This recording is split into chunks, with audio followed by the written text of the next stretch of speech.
I think the VR, I guess I would say VR at the moment is is a kind of experimental stage. It's a new sort of technology. I guess there is a parallel with the whole 3D thing, which I think a lot of us knew would have a half-life and would crash and burn at some point.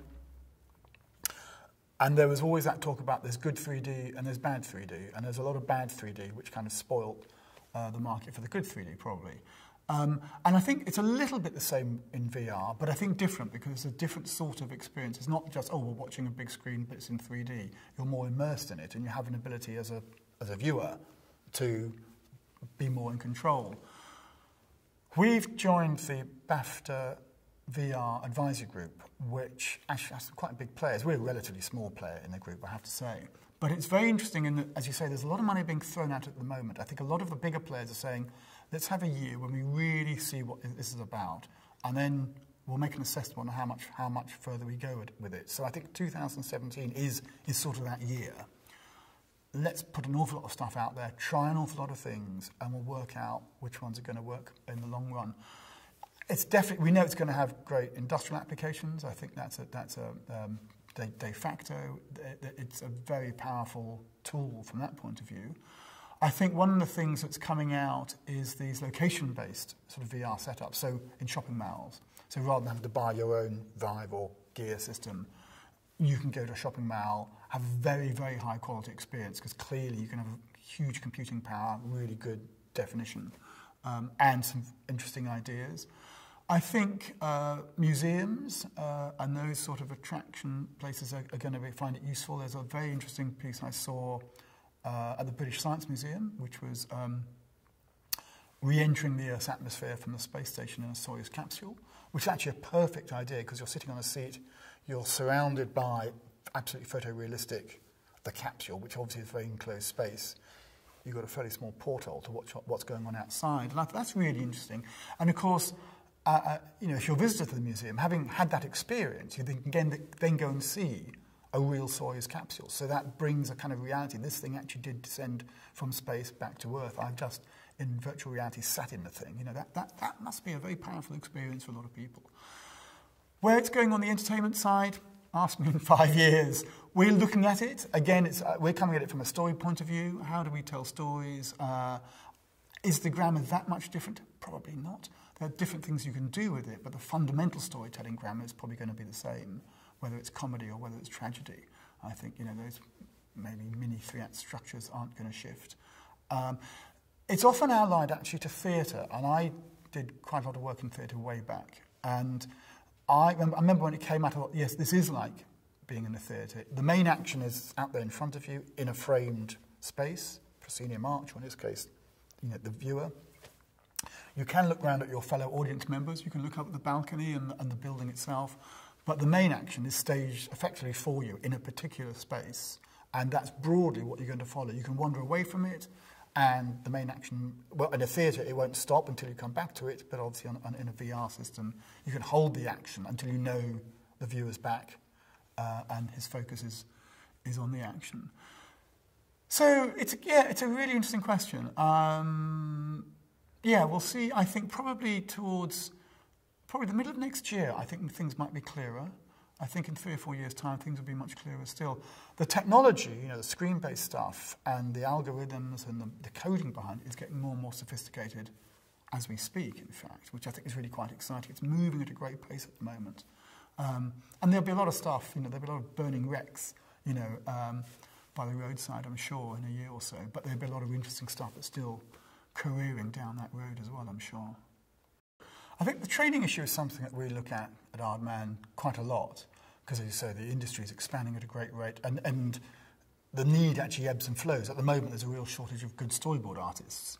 I think that more generally, I wouldn't expect the training colleges to produce graduates which are going to become directors sort of on day one. That's not going to happen. I think industry itself has a role to play here. I think what colleges should do is encourage and excite the imagination of their students. The technology is changing, so yes, teach them the basics of the technology, but you know, 6 months down the line, it's going to be a different set of kit. That doesn't work. The industry can teach can teach the changes in how you operate the systems. There's the aesthetic bit, an editing machine is an editing machine on which you edit films. The craft of editing is really what they need to teach. What the buttons do will change on a daily basis. So I think there's a lot they can do about what the aesthetic and the craft and how the imaginative leaps that you can take with films. I think one of the things we've seen in the UK where our polytechnics, the colleges which were more vocational, were turned into universities or given university status, which also they remit to more research-based and scoring the individual rather than scoring their contribution. And one of the things that we've been talking to our local universities about is saying, can you do more group work? Can you do project-based work where you're taking the skills and desires of your students and applying them quite specifically to a bigger project?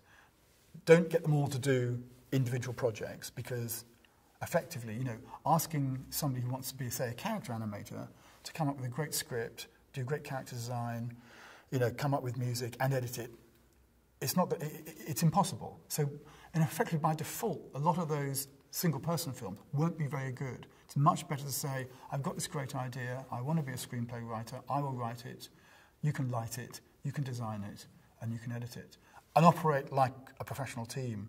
And the National Film and Television School in England actually operates like that. Every animated film will have a DOP from the camera department, it'll have a sound person, it'll have a music composer from those various faculties working on their film so that the animation director is just directing. All the other craft skills are brought to bear. And if colleges can do more of that, that would be great, that group work. Because part of it is, for want of a better word, those pipelines. Those people are going to sit somewhere in that pipeline and they're going to have upstream needs and downstream needs. So they're going to be able to have to take a brief from whoever is, as it were, upstream of them and then give a brief to somebody that's downstream of them. So the ability to communicate, attitude, getting to work on time, really basic stuff like that. But the ability to collaborate well is probably one of the most important things that we're looking for. You obviously want talent, enthusiasm, imagination, and the ability to communicate and be collaborative. If colleges can do that, industry then has a role. Right, you're on this job in this position, but we will take you over the next few years to this position. We were talking about this in a panel actually only yesterday, saying, particularly, say, for example, with storyboard artists. The aspiration of a storyboard artist will probably be, I want to direct one day. And actually, it's a great pathway because you'll be a storyboard artist, you'll eventually be head of story, and actually then you're in a very good position to be a director because you really understand how story works. So you can see there's a kind of progression, but it'd be our job to say, this guy's got real potential. Let's take them in, we'll put them in our story team, 3 or 4 years, and eventually they'll become head of story on a feature or a big project. And then actually you've done that for a while, you really get story, you know how to lead a team, do you want to direct this script? So I think it's probably a little bit rich to say that industry says, hey, we want kind of, as you might put it, oven-ready graduates. Some of them are going to be more prepared to get into a job straight away than others, but I think industry has quite a lot of work to do. In the olden days, you always had training schemes or apprenticeships in all sorts of industries. You came in as a youngster, you had a mentor and a master, and you worked side by side for many years doing, making barrels or whatever it was you were doing. And we've slightly lost that on-the-job, immersive, deep training and experience-based learning, I think, because I think the studios just get the film out, just buy people in and make it happen. That's kind of where they're at, rather than what's our responsibility to keep these people, actually keep them, bring on their talents. It's good for them and it's good for us as we can grow them through the business. Well, FMX over the years has evolved, actually. It's always been a really interesting conference, and Film Media Exchange, that's what it means. I only learned that a couple of years ago. I thought it was some wonderful German expression, but no. And the good news is it does evolve. So, these discussions about where VR's going, it's looking now more at the business side of it. It's looking, I think, beginning to look more at how you might develop sort of IP. And, it's an industry which is made up of a lot of small companies. There are big players, but the bulk of the animation industry are small companies. So how can FMX help them on their way to actually be a sustainable, thriving studio? I wish, in a way, FMX had been around when we were younger. It's been here for, what, 22 years.